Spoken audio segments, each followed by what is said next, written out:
diri nato na isang daghang kay nangutana ko giunsa daw nato ni paghimo ato ang sleeving pool. Dati so ang gihimo amaning gilanay gibutangan na mo og gamay groove kay ginatulak na mo og stick parehani. Pero kung taas na po kayo maglisod ta kung napatay gamiton nga stick. So manang nagsigugunhaw na so mao nang na-come up na ko ang idea na pwede din nato siyang gabasan o advisable na baluton is battery size.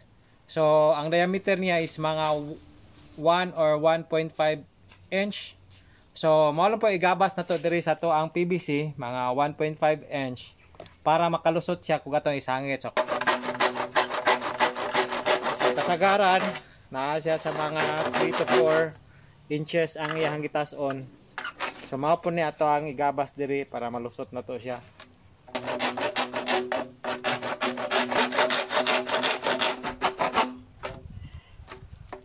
So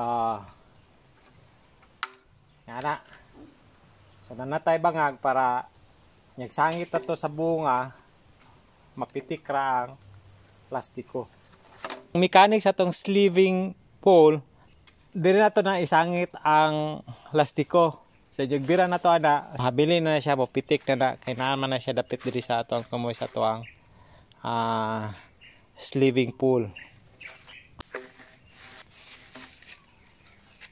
Nagsulod nimo diha. So kini diri dapit isangit na to na.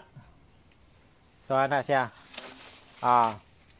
So wala lagi pislit, kundi sangit lang sa bunga. Nya bira gamay, o pitik na automatic. I hope nakuha na ninyo mga ka-farmers. Thank you and have a wonderful farming everyone.